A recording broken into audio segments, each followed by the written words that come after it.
শিক্ষার্থীরা এই মুহূর্তে তাদের ঘোষণা দিয়ে এখন এই মুহূর্তে তারা নীলক্ষেতের দিকে রওনা দিয়েছেন এবং তারা এই এখন রাস্তাটি ছেড়ে দেওয়ার পর তারা নীলক্ষেতের দিকে অবস্থান করছেন এবং তারা বলেছেন যত দ্রুত সম্ভব তাদের যৌক্তিক দাবি মেনে নেওয়ার ঘোষণা যত দ্রুত আসবে তারা তত দ্রুত মাঠ ছেড়ে দিবেন এবং তারা বলেছেন যে আন্দোলনরত অনেক শিক্ষার্থী তারা অনশনে রয়েছেন এবং তাদের সুস্থতার জন্য দ্রুত সময়ের মধ্যে এই আন্দোলন তারা যাতে মেনে নেয় সেই দাবি করেছেন এবং এই মুহূর্তে আমরা দেখতে পাচ্ছি যে পুলিশের সাথে শিক্ষার্থীদের যে একটু কথা বলে নিচ্ছেন এবং তারা বিদায় নিয়ে নিচ্ছেন। মূলত শান্তিপূর্ণভাবে তারা এখান থেকে বিদায় হতে পারছেন সেই বিষয়টি মূলত এখন আমরা দেখতে পাচ্ছি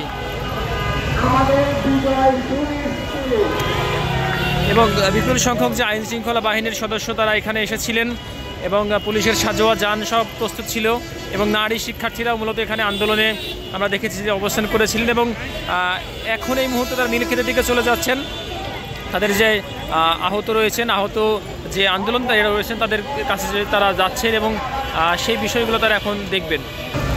তো স্বাভাবিকভাবেই শাহবাগের যে প্রতিদিনের কর্মব্যস্ততা যাত্রাপথে যে পথচারী কিংবা যানবাহন নিয়ে মানুষের যে ছুটোছুটি সেই দৃশ্য আবারও চোখে পড়ছে। একটু আগেই এই জায়গাটি বন্ধ থাকার কারণে কিন্তু ভোগান্তিতে পড়েছিলেন অসংখ্য গাড়ি ঘোড়া এবং বিভিন্ন যাত্রী।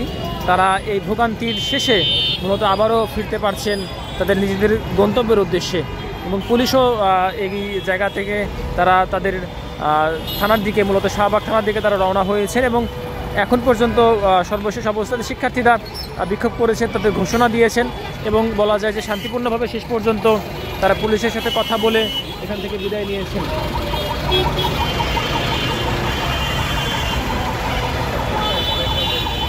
এই ছিল সর্বশেষ শাহবাগ থেকে। আমরা পরবর্তী আপডেট আপনাদেরকে জানাবো। সেই পর্যন্ত সবাই ভালো থাকবেন এবং 21 টেলিভিশনের সাথে থাকবেন। ধন্যবাদ।